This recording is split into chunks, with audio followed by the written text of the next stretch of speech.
Entonces, tenemos al estómago, dijimos, con su región del cardias, el fondo del estómago, que es esta región que yo estoy marcando acá, ¿sí?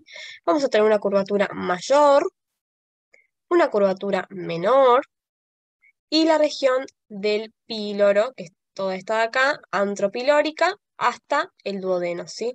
La región del antro y del píloro, ¿sí? Entonces tenemos las porciones del estómago serían el cardias, el fondo del estómago, la curvatura mayor, la curvatura menor, el antro y el píloro, ¿sí?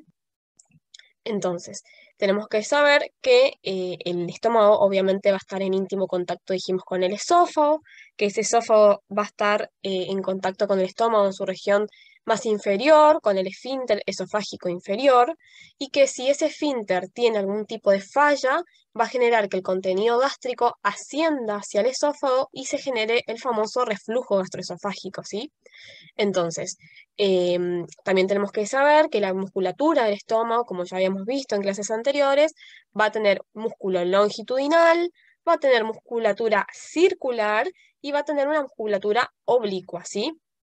Y estas son las rugosidades propias del estómago, que van a darle van a constituir la característica de ese estómago, ¿sí?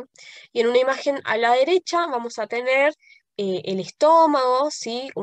Mirado desde afuera, esto sería con un corte, y esto es mirado desde afuera, un estómago donde vamos a tener el cardias, el cuerpo del estómago, la curvatura mayor, la curvatura menor, la región antral y pilórica, ¿sí?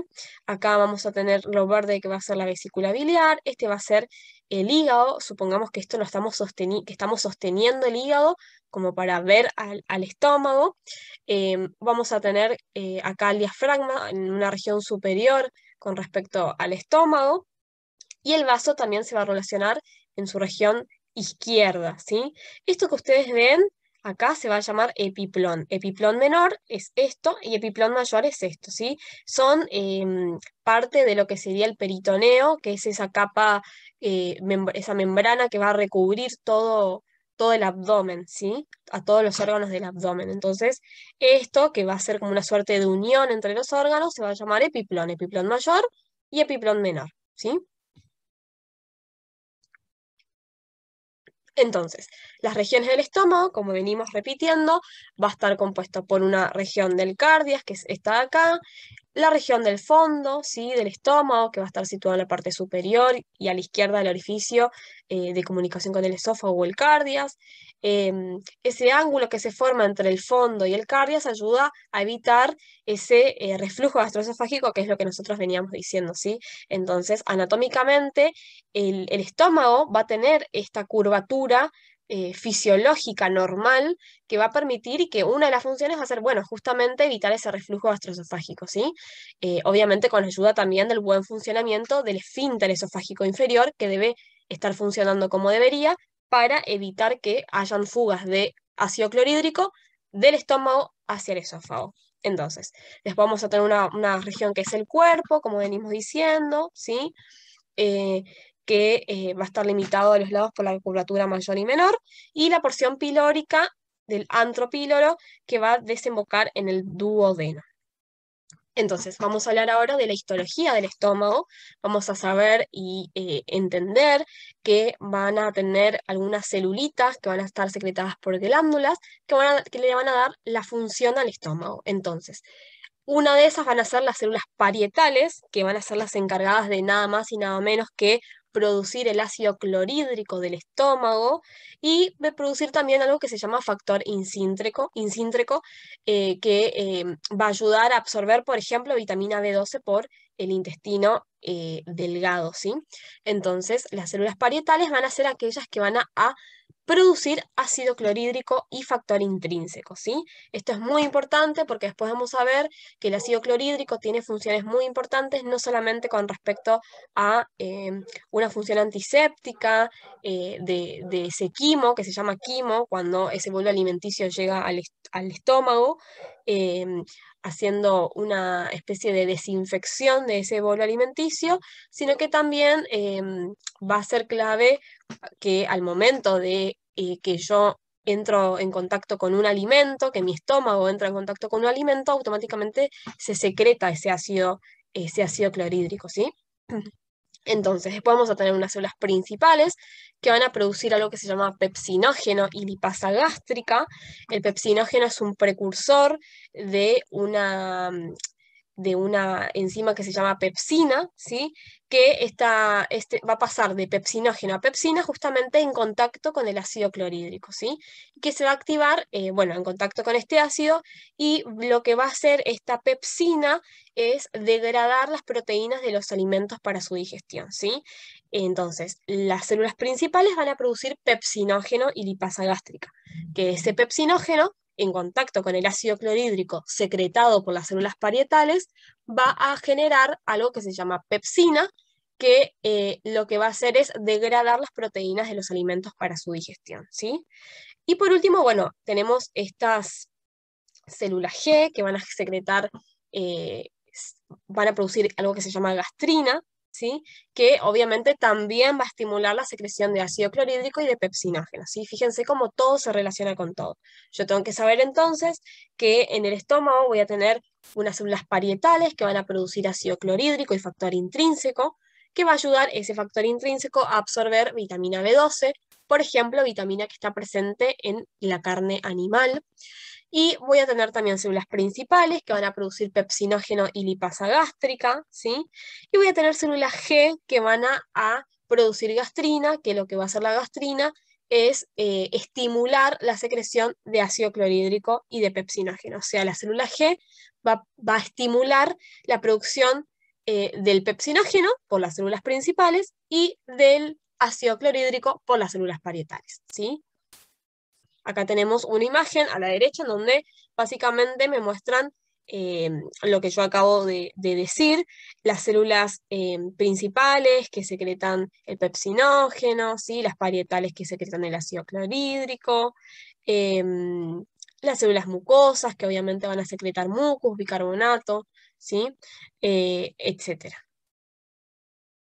Entonces, las funciones del estómago van a tener que ver con, uno, la digestión de ese bolo alimenticio, que como dijimos, lo que va a hacer es llamarse quimo una vez que se encuentra en el estómago, que va a ingresar desde la boca, ¿sí? Que va a ir hacia el estómago, que va a ir liberando proteasas y sustancias destinadas a digerir las proteínas, y ácido clorhídrico, obviamente, en el estómago, que va a ayudar a desinfectar algunos alimentos y a permitir que funcionen adecuadamente las enzimas.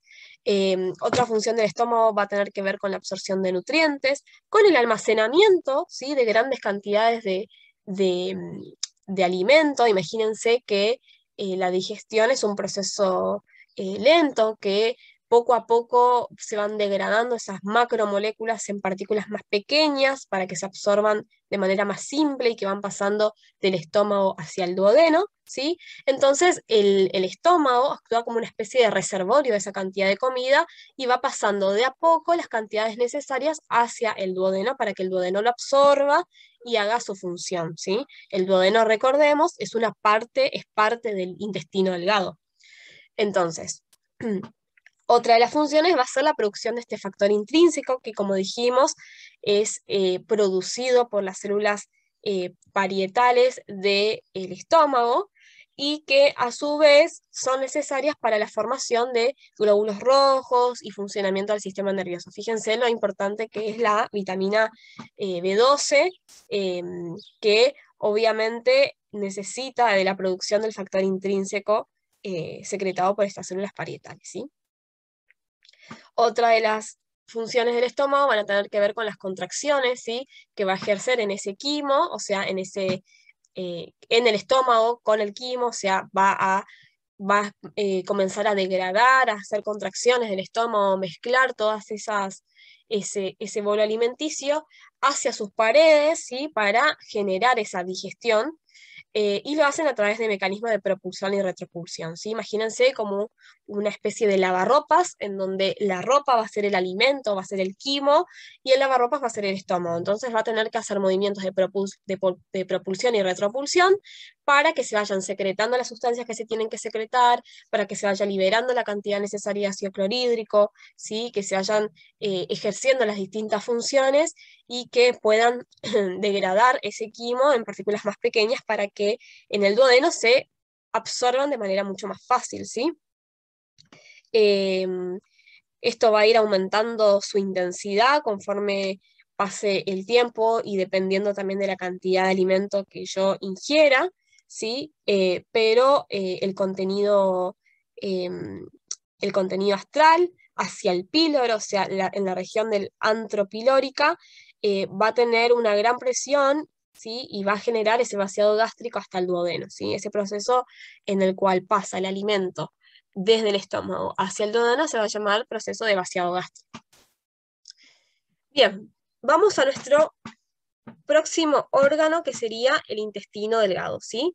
El intestino delgado es un tubo estrecho que se extiende obviamente desde el estómago hasta el colon, ¿sí? Y consta de 3 partes. Va a tener una porción que se va a llamar duodeno, que como dijimos va a estar en íntimo contacto con el estómago, va a recibir todo ese contenido gástrico. Vamos a tener una porción que se va a llamar yeyuno, ¿sí? Y vamos a tener una porción que se va a llamar ilion, que va a estar en íntimo contacto con lo que es el ciego, que el ciego es parte del intestino grueso, ¿sí? Entonces, estas van a ser las partes del intestino delgado.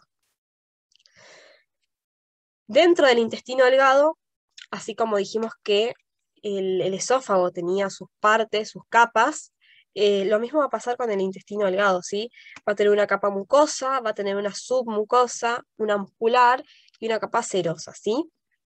Y esto que ustedes ven acá son criptas, son eh, glandulitas que van a secretar moco, van a secretar ciertas sustancias, y estos bastoncitos o prolongaciones van a ser las vellosidades intestinales. Esas vellosidades intestinales son sumamente importantes porque van a tener un papel fundamental en lo que tiene que ver con la absorción, ¿sí?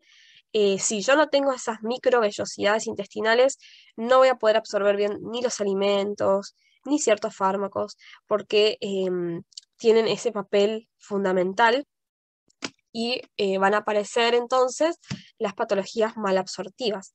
En esta imagen de la derecha es una imagen histológica en donde yo puedo ver estas vellosidades, ¿sí?